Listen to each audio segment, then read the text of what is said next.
और एडमिट किया कि सब कुछ जो भी किया है ये सब कुछ मेरे से हो गया है। बस ये बात है कि छुप जाएगी, ये बात छुप जाएगी, किसी को पता ना चले। एक शादीशुदा औरत ने न सिर्फ दो मर्दों की जिंदगी तबाह की बल्कि अपने बच्चों का मुस्तकबिल भी तारीक कर दिया। फिल्मों और ड्रामों से मुतासिर होकर मोहब्बत करने वाली ये औरत चेहरे से तो बहुत ही बोली बाली और मासूम लगती है, लेकिन हकीकत में ये दरिंदा सिफ्त एक 23 साल नौजवान की कातिल है। आखिर क्या वजह बनी कि इसने अपने शोहर को छोड़कर एक डिलीवरी बॉय के साथ नाजायज ताल्लुक बनाए, मोहब्बत के दावे किए और उसके बाद उसे कत्ल कर दिया और कत्ल करने के बाद उसकी लाश पर पेट्रोल छिड़ककर आग लगा दी। ये कहानी है आमना नामी एक औरत और उसके आशिक रईस जो कि एक डिलीवरी बॉय था।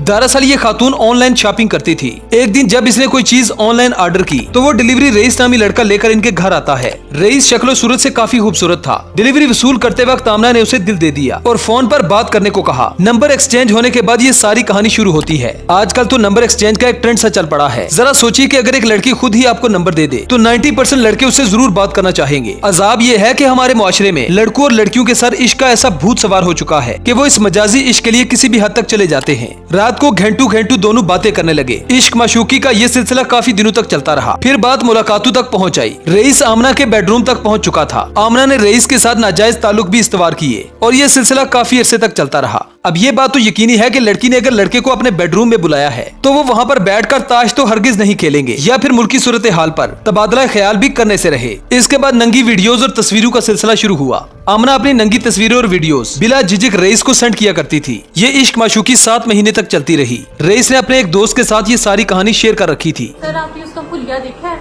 उसका हुलिया डाकुओं से भी बदतर था।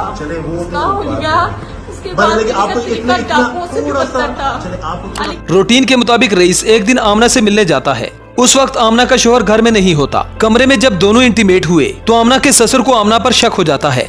उसे इस बात का एहसास होता है कि आमना के बेडरूम में कोई तो है जिसका पता ना मुझे है ना इसके शोहर को। वो फौरी तौर पर उसके शोहर को वीडियो कॉल लगाता है और बताता है कि तुम्हारी बीवी किसी और शख्स के साथ बेडरूम में है और दरवाजा अंदर से लॉक है। रईस का साथ आमना ने बस यही तक दिया।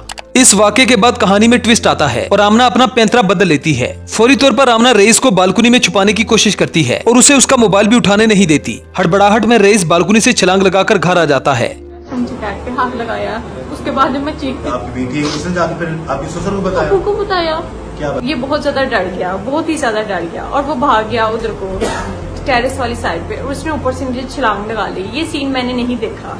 रईस का फोन आमना अपने शोहर के हाथ में थमा देती है और कहती है कि ये लड़का मुझे काफी दिनों से तंग करता आ रहा है। आमना का शोहर यानी फरहान पहले से ही अपनी बीवी पर शक करता था और इसी शक की बिना पर उसने काफी बार आमना को मारा पीटा और उस पर तशद्दुद किया। यहाँ तक कि एक बार तो उसने उसकी नाक भी तोड़ दी थी। आमना ने अपने शोहर के सामने सच्चा बनने की काफी कोशिश की, लेकिन शोहर अपनी बीवी की हरकतों को पहले से ही जानता था। इस वजह से उसके शोहर ने उस पर यकीन नहीं किया और वो मोबाइल लेकर रईस को टेक्स्ट मैसेज करने लगा और एक बार फिर से उसे बेडरूम में मिलने के लिए कहा।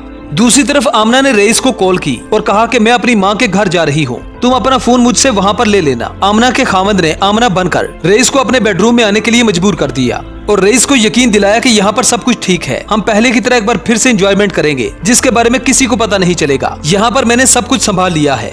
अब रईस अपने दोस्तों को लेकर एक बार फिर से इसके घर आता है जहाँ पर आमना का शोहर उसे पकड़ लेता है। पहले तो उसकी वीडियोस और तस्वीरें बनाई जाती हैं, फिर उस पर तशद्दुद किया जाता है। आमना का शोहर डंडू से उस पर इतना तशद्दुद करता है कि रईस इस मार को नहीं सह पाता और तशद्दुद के दौरान ही दम तोड़ देता है। आमना के शोहर को जब पता चलता है कि रईस मर चुका है तो हड़बड़ाहट में वो फौरी तौर पर इस लाश को एक रजाई में रोल कर लेता है। लाश को गाड़ी की डिग्गी में डालता है और मांगा मंडी ले जाता है, जहाँ पर वो लाश को निकालकर उस पर पेट्रोल डालता है और उस लाश को आग लगा देता है। आते जाते लोगों ने जब जली हुई लाश को देखा तो फौरी तौर पर पुलिस थाने में इतला दी। थाने में रईस की पहले से ही रिपोर्ट दर्ज हो चुकी थी। अब पुलिस नंबर ट्रेस करते हुए आमना के घर जा पहुंची। छानबीन के बाद पुलिस फरहान को पकड़ लेती है और साथ ही उसकी बीवी को भी। और फिर 2 जूते पड़ने के बाद फरहान ने सारी हकीकत बता दी। जब आमना से इन्वेस्टिगेशन की गई तो उसने खुद को बिल्कुल बेकसूर बताया और कहा कि रईस मुझे तंग करता था। उसके पास मेरी तस्वीरें थी जिनकी बिना पर वो मुझे ब्लैकमेल करता था। मैं बिल्कुल बेकसूर हूँ। इस सारे मामले में अगर किसी का कसूर था तो वो था रईस। पुलिस ने जैसे ही रईस का फोन बरामद किया तो उसमें आमना की नंगी वीडियोस और तस्वीरों को देखकर हैरान रह गई। जैसे जैसे मुख्तलिफ चैनल्स ने आमना से इंटरव्यू लेने शुरू किए तो एक के बाद एक आमना अपना बयान बदलती रही। ये कितनी शातिर औरत है जो इंटरव्यू के दौरान कभी हंसने लगती है, कभी रोने लगती है। उसकी मम्मा को एक बात करना चाहती हूँ। मुझसे गलती हो गई है, मुझसे गलती हो गई है। मेरी वजह से आज मेरे 15 साल में मेरे बच्चे रो गया। वो लड़का इस दुनिया में नहीं रहा। मम्मा मुझसे गलती हो गई है, मैं जानती हूँ कि कोई भी माँ ये नहीं कहती कि जा किसी की कुड़ी को जाके तंग कर, कोई भी पापा ये नहीं कहता कि जा किसी बेटी को जाके परेशान कर। मुझसे गलती हुई है, मैं सिर्फ उसकी मामा और उसके पापा से मैं सिर्फ रिक्वेस्ट करना चाहती हूँ, उनसे माफी मांगना चाहती हूँ कि मुझे और मेरे तीनों बच्चों को माफ कर दें। चले मान लेते हैं कि शोहर ने अपनी बीवी की मोहब्बत में बीवी के आशिक को मार दिया, लेकिन सवाल ये पैदा होता है कि आखिर उसने बीवी को क्यों छोड़ा। हालांकि आमना का शोहर ये भी जानता है कि इस सारी स्टोरी में उसकी बीवी ज्यादा मुजरिम है, और फिर सोने पे सुहागा ये कि बीवी मानने को ही तैयार नहीं कि वो इस कत्ल में शामिल है, यानी वो ये सारा मलबा अपने शोहर पे डाल रही है। मतलब अजीब औरत है जिसने किसी एक के साथ भी वफा नहीं की। आमना का शोहर न सिर्फ इस कत्ल का इकरार कर रहा है बल्कि अपनी बीवी को बचाने की भी कोशिश कर रहा है। ये मेरे घर वारदात की घर से आया अपने 2 साथियों के साथ, तो मारा गया। आपकी बीवी के साथ उसके ताल्लुकात थे? नहीं थे जी। नाजरीन थे। गैरत के नाम पे कत्ल किया जी मैंने। गैरत के नाम पे अपनी बीवी को क्यों नहीं मारा? किसी ने को ऊपर से आसमान से कोई चीज आके उसको जला दी? ऊपर वाली चादरें जली हैं उसकी, सिर्फ वो तो सारा ठीक निकला अंदर।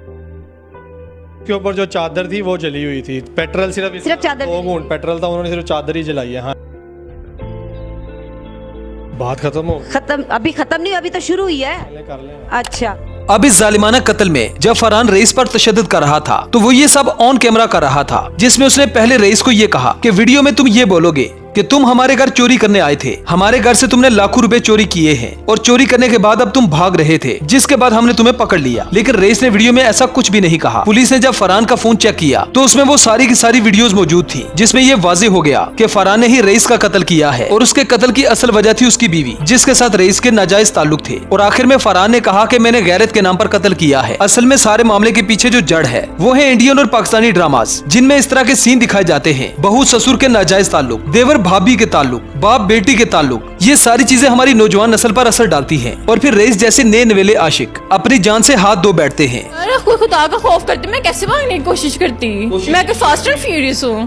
कोई शर्मिंदगी नहीं, कोई पछतावा नहीं। वो जिस तरह का दरिंदा इंसान था, जिस तरह से वो मेरे जिस्म को नोचता था, जिस तरह से मुझ पर तशद्दुद करता था, मेरे बच्चों के पीछे आता था, हमें इस बात से कोई शर्मिंदगी नहीं। आपकी मम्मा को एक बात करना चाहती हूँ, मुझसे गलती हो गई है, मुझसे गलती हो गई है।